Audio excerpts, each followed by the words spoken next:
Bom, então depois que a gente faz o cálculo do alfa do metal, né? A fração do metal que escapou do ligante, amônia, agora a gente já pode fazer aquela constante de deformação condicional ajustada, que eu falei, né? Que essa é a próxima coisa que a gente faz. Mas daí é fácil, ó. É só pegar a constante de deformação que é dada no enunciado do exercício, multiplicar pelo alfa do DTA em determinado valor de pH, que também vai ser dado no enunciado do exercício, e por esse valor que a gente acabou de fazer o cálculo aqui. Então a gente só multiplica os três, e isso é o valor da constante de deformação condicional ajustada, que é o que a gente vai usar no resto do exercício. Tá? Bom, aqui eu fiz o cálculo, tá aqui, né? Ó, esse valor em verdinho é o alfa do metal livre, que escapou da amônia. Aqui é a quantidade de DTA disponível para reagir, a fração dele, né? Em pH 10, que a titulação foi feita em pH 10. E aqui é a constante de deformação entre EDTA e, no caso, é o zinco, né? Que é tirado lá do Harris, lá. Que é esse valor aqui, que é o tabelado. Que, lembrando que essa constante de deformação aqui, ela tá no Harris, ela tá lá no capítulo, lembra? Eu expliquei aquela hora, ela tá lá no capítulo de volumetria de complexação.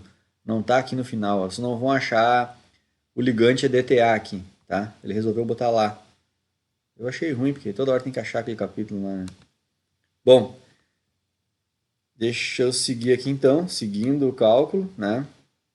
Aqui então, essas coisas que a gente fez aqui, ó, que é calcular o alfa, depois fazer a constante de deformação condicional ajustada, isso aqui são cálculos que a gente tem que fazer antes de começar a fazer aqueles cálculos lá, antes do ponto de equivalência, coisa, né? Porque a gente vai precisar dessas informações aqui para fazer aqueles cálculos, tá?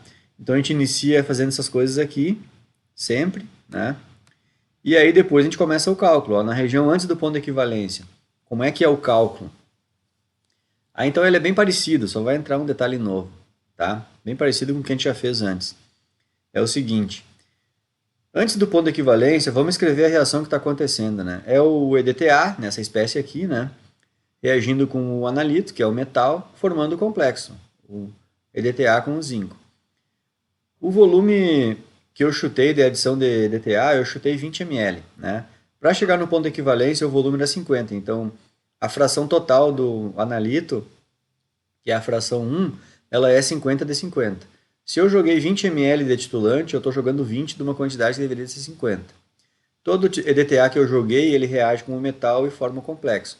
Então a quantidade de EDTA adicionada é exatamente a quantidade de complexo formado. Quanto que está sobrando do metal na solução?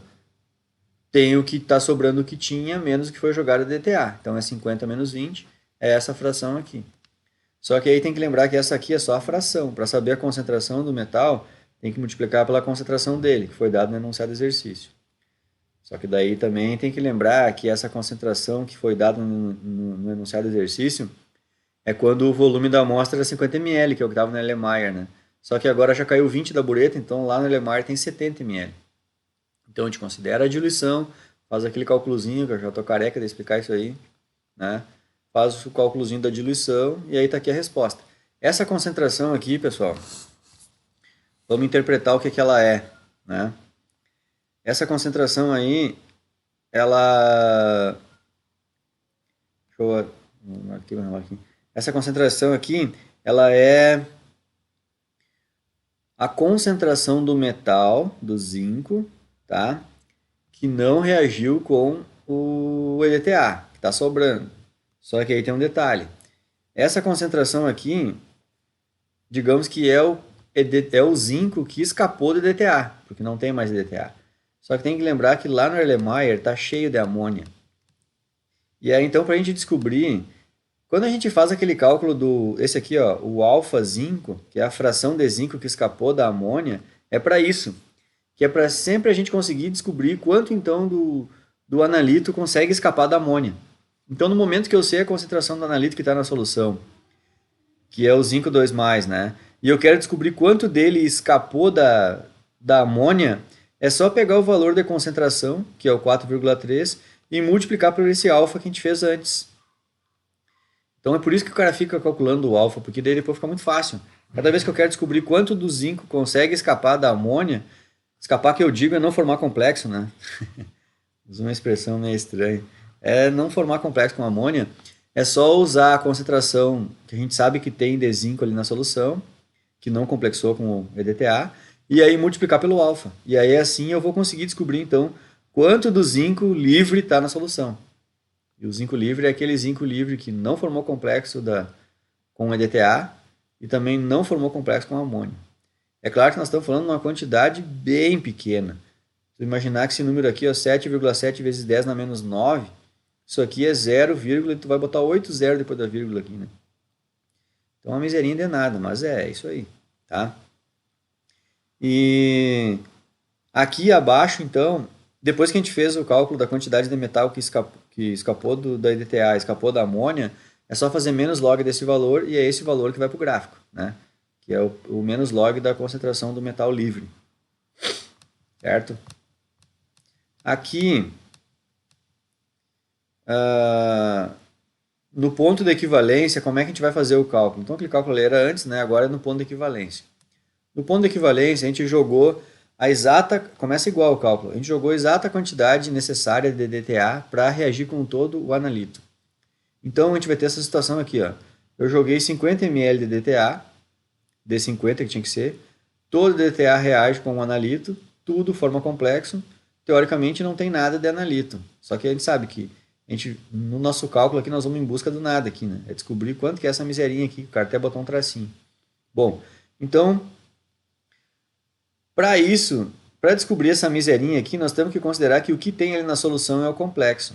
E o complexo, aqui eu não escrevi a reação, né? Mas tá aqui, bom, tá aqui a reação, não escrevi, tá aqui em cima, né? Ó, como é que é a reação?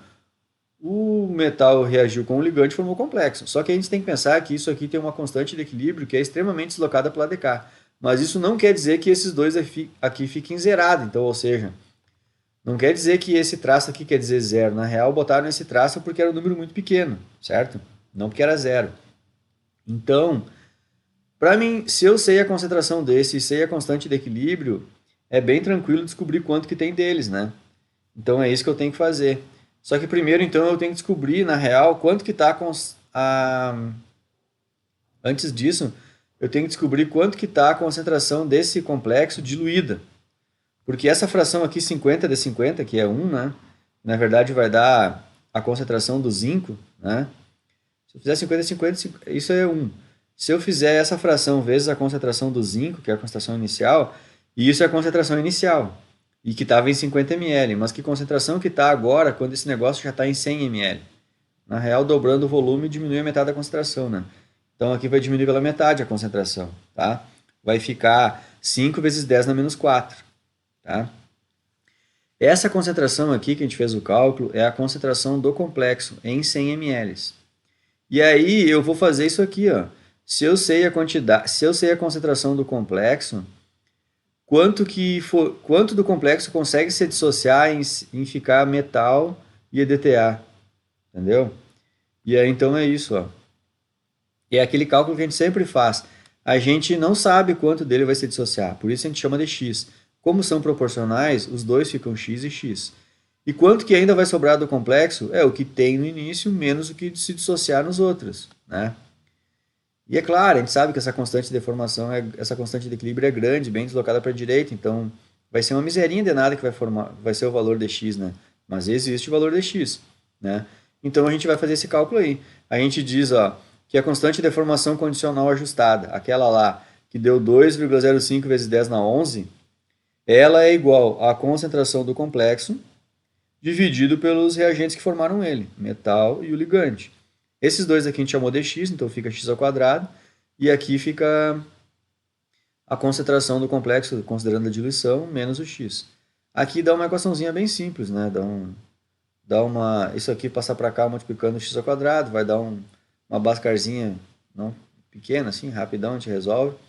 E a resposta é essa aqui, ó, 4,9 vezes 10 na menos 8 molar. Então, é isso. Só que aí tem um detalhe.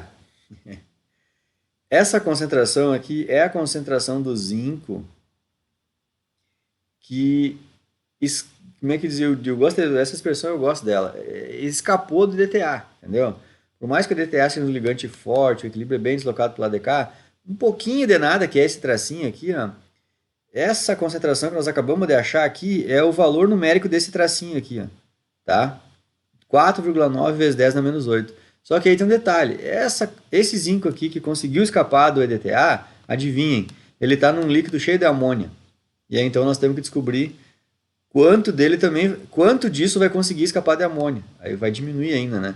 Aí para descobrir isso é bem fácil, é só pegar essa concentração aqui, que está aqui, ó, 4,9 vezes 10 a menos 8, e multiplicar pelo alfa, aquele alfa que a gente fez lá no início, ó, o alfa do metal, que escapa da amônia. E aí a gente pega aquele alfa, multiplica por essa concentração e está aqui então agora. Vejam que a quantidade de zinco que escapou da amônia é 4,9 vezes 10 na menos 8. E aí se a gente pensar quanto disso escapou... Não, isso aqui escapou da DTA, né? Quanto que escapou da DTA? 4,9 vezes 10 na menos 8. E agora disso aqui, quanto que conseguiu escapar da amônia? Agora já baixou para 8,9 vezes 10 na menos 13. Porque era um montão de amônia que estava lá, né? Era 0,1 molar. Agora, então, esse valor numérico aqui é o zinco que conseguiu escapar da DTA e depois escapou do excesso de amônia. E aí está aqui o resultado. 8,9 vezes 10 a menos 13. E aí a gente faz menos log desse valor aí. E aí chega na resposta, tá? E agora, por último, a gente faz esse cálculo aqui, ó, que é depois do ponto de equivalência, tá? Acho que eu vou parar o vídeo aqui e sigo no próximo.